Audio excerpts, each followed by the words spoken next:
When amend did come through, they did talk to me, and I was very, very against it. In fact, I sat through that meeting and told them that what they were suggesting was going to get people hurt. And I was wrong. I was wrong big time. I went to Norway. I got to see everything that they were doing. And it wasn't until I got to meet Oregon and California and talk to them about what they were doing that it started changing my perception about what it is we can do with these guys. When I first heard about amend, I thought it's Norwegian principles, it's not going to work here. We are learning from them, we're taking some things from them, but we are modifying it how it's going to work for us. There's harder populations that use amend in California, and it's working there. And so there's no reason why it won't work in our system. Communication increases security, but the culture of us, when you come to work in DOC, is you can't have those types of interactions. It's like, I can only talk to that incarcerated for a couple minutes, and then I got to move them on. That's not necessarily the better way of running a prison. When we do have conversations with these guys at the cell front, it's limited to a time frame. I just yard and showered. That's it. I fed them, pulled them out for their hour yard, put them in the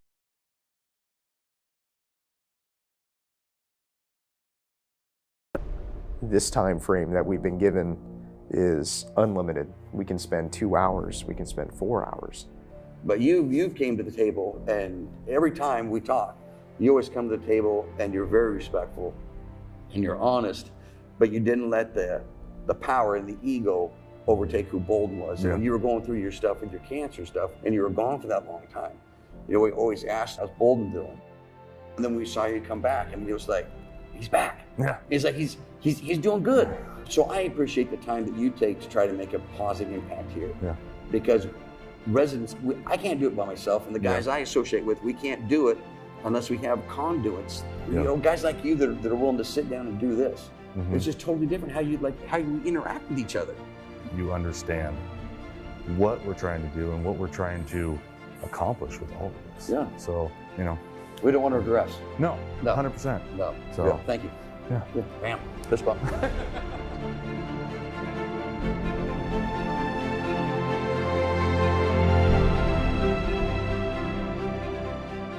The whole idea with amends is just to have positive interactions with the incarcerated, respectfully, and how we would anybody else, and in return we get that back. With amend, they talk about dynamic security, and it's that relationship with the individuals that you work with where you have conversations.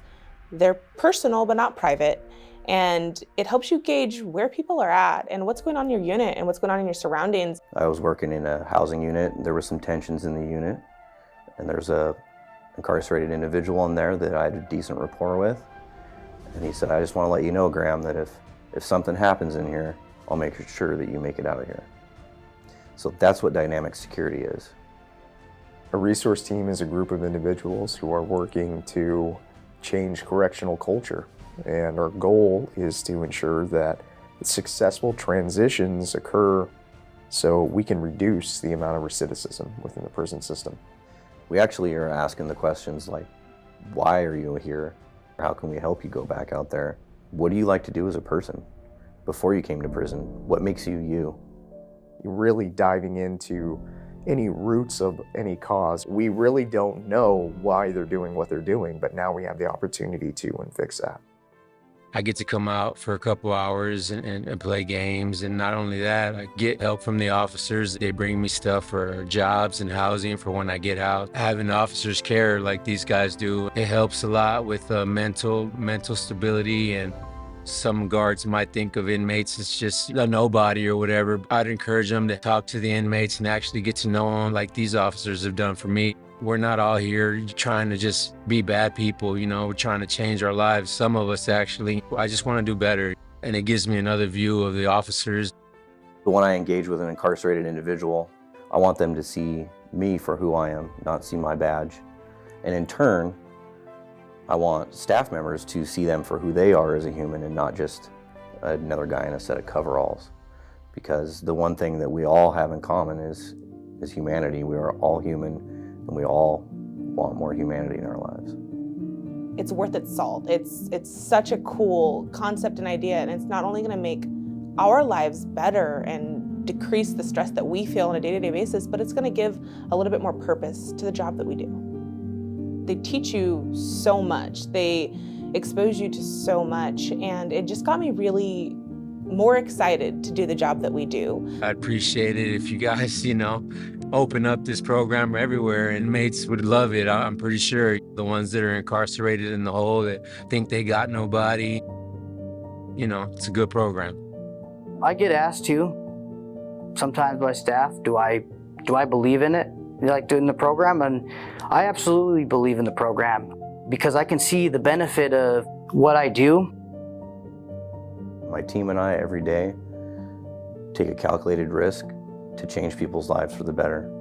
We work with dangerous people, and we're putting ourselves out there to improve their lives, to improve their families' lives, to improve the relationships that they're going to have with their mothers, their fathers, their children, their grandparents.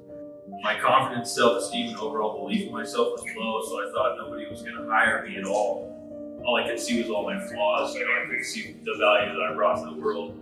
Now I feel like I have a fighting chance to succeed in the world, and I also feel like I'm obligated to make them proud and not let them down after what they've done to help me.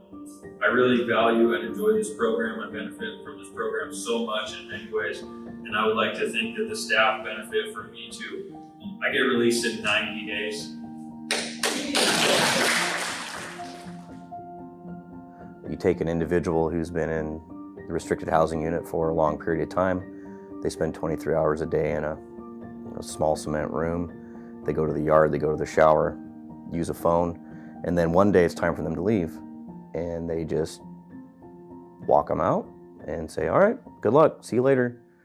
So we're not really, at that point, we weren't setting people up for success, in my opinion. And now we have actually a hands-on experience now where we can help set them up to be a better neighbor when they get out in our community.